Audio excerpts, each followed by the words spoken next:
artificial eyes to prosthetic limbs. From molecular-sized computers. Human-controlled evolution available to all. Deus Ex: Mankind Divided has finally arrived, the long-awaited sequel to the awesome Human Revolution.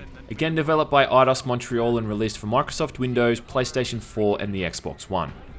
Mankind Divided really just is at face value a better-looking version of Human Revolution, with a few new augmentations to play around with and an entirely new story. Is this a bad thing though? Well, that depends on whether or not you enjoyed the last game. So the story takes place 2 years after the ending of Human Revolution. After Sarif Industries went bankrupt, Adam Jensen now finds himself working for Interpol in Prague, taking down augmented terrorists. The title Mankind Divided comes from the notion that the world has been split up between those with augmentations and those without, with either side feeling disdain for one another. People with augmentations are referred to as clanks, which is about as insulting as calling a red-headed person a carrot top. The guy doing Adam's voice again steals the show, with the rest of the cast being a little bit hit and miss. The guy doing Adam's Australian boss, James Miller, just sounds really stilted and awkward. I mean, what is it with this series and botching Aussie accents? As soon as you strap a desk to your ass, you'll be swimming in goddamn politics. Anyway, during the prologue sequence, Adam's team is attacked by a group calling themselves the Gold Masks, who look like a futuristic version of the Golden Harpies, and shortly after that he happens to be at a Prague train station as it's bombed. This begins the campaign where you track down the Gold Masks and also investigate into those behind the bombing. At a couple of key points in the game, you choose from different objectives which will affect the final mission in the game. Mankind Divided also attempts to set up the events that eventually occur in the first Deus Ex game as well, which is pretty neat. You'll hear familiar names like Joseph Mandely and Robert Page mentioned as well.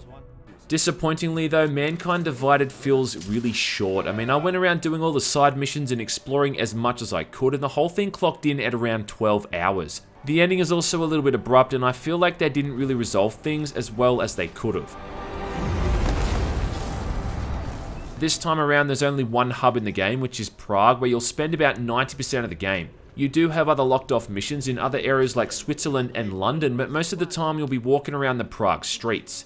Getting between the various districts of Prague requires riding the subway system and sitting through tediously long loading screens, but the areas do seem much larger on the whole than they were in the previous game, which is a good thing. If there is one thing to be said, it's that Mankind Divided is an amazing looking game. This I think has to be one of the best looking games I've played in recent memory, and the attention to detail with the environment is phenomenal. There were instances when I actually stopped and just stood there for like 10 or so seconds admiring how good everything looked. You'll see Prague during the day and night and also when it's raining, and compared to what's often referred to as the urine-soaked filter from Human Revolution, it's a much more colourful and downright photorealistic game. In terms of the performance, yeah, I guess it's alright. I mean, I'm running the game on a system that well exceeds the recommended requirements, and most of the time my frame rate was in the 60 to 80 territory, though occasionally it would dip down into the 40s. Considering it's like this on release though, it's far better than other PC titles I've played in recent memory. But no one really gives a shit about the story or the graphics, you just want to know what the gameplay is like. Well, as I said earlier, this really is just Human Revolution with a visual upgrade and a few new augmentations to play around with. In fact, if you're at all familiar with Human Revolution, then you should have a pretty good idea of what build you're going to go for. In a nutshell, you're a half man, half machine that has a bunch of skills called augmentations at your disposal, and you can use weapons either non-lethal or lethal to complete your objectives across, I think it's 16 main missions all up. Gameplay is a mix of first-person shooting and third-person when you snap to cover. As it was in the previous game, augmentations like Cloak are pretty much essential for stealth runs and almost make the game too easy at times. Getting the social enhancer makes the moments when you're in speech checks with other characters literally unfailable, as it tells you the exact choices you need to make, and it's essential if you're going for the extra XP you get from the Silver Tongue achievement. Hacking is another essential skill as well, which is basically just free XP, and it also gives you access to more supplies than you'll ever really need. I'm still not fond of how the hacking is just a roll of the dice. You're pretty much just clicking nodes as fast as possible and hoping you don't trigger a trace program, but putting points into hacking is still a must-have. Access granted. Other than that, you'll just divide it between what you feel like using at the time, from adding more slots to your inventory or increasing your health or energy. I found I always had like 2 or 3 Praxis kits at any one time because I just didn't have anything I urgently needed to spend them on. The new augmentations are experimental augs that were hidden away in Adam's system, which you get access to early in the game.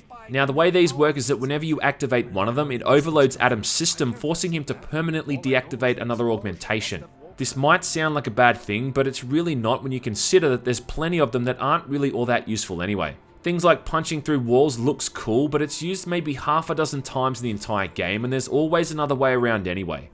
I gotta be honest, I never really found myself using the new augmentations all that much. By far the most useful though is the Tesla, which allows you to lock onto enemies and fire up to 4 non-lethal darts at once. Though I found this thing is also a little bit temperamental, as there's times when it just seemed to miss enemies entirely. And it also had a tendency to make enemies go hostile, which ruined my perfect stealth run. Remote hacking is another new augmentation which isn't as useful as it really could be because it often takes too long to hack something to make it effective. The only other new additions outside of the augmentations is the crafting system, where you can craft ammunition and healing items from parts you collect in the environment, though I was so inundated with items that I think I used this all of 2 or 3 times the entire game.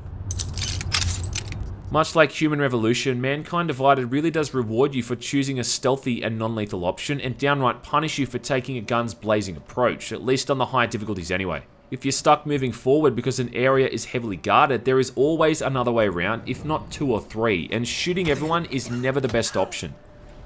Taking a lethal approach isn't bad, it's just that you get more XP for taking people out non-lethally. And on anything other than normal difficulty, you can expect to get your ass handed to you quite quickly in combat. But that's alright, because it's not really a shooting game, and taking the stealthy route is the way the game is really meant to be played. Enemies work off line of sight and the amount of noise you make. The environment is pretty liberal, with giving you lots of objects you can use as cover, allowing you to easily flank and take enemies out with a badass looking takedown.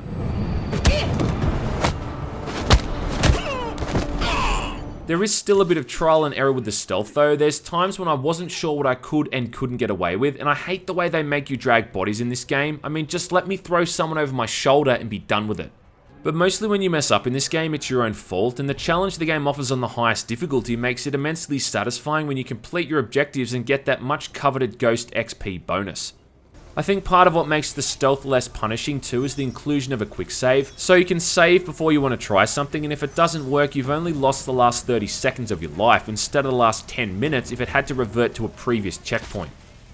Overall, I don't really have any glaring problems with this game, but maybe that's because I enjoyed Human Revolution so much, so I kinda knew what I was getting into. On that note though, I guess if you're not a fan of the prior game, then there's hardly anything here that's gonna win you over. If you haven't played it, there's a 12-minute recap you can watch at the start of the game to get you up to speed, but my advice is to go back and actually play Human Revolution and get the proper experience, instead of relying on that 12-minute recap to do the job for you. Deus Ex Mankind Divided looks good and it's fun to play, even if it is a little bit short. If you were hoping for an entirely new Deus Ex experience, then you're not going to get it here, but those Sunny Jims who enjoyed the last game and were after a little bit more of the same thing, well, you'll have a lot of fun with it.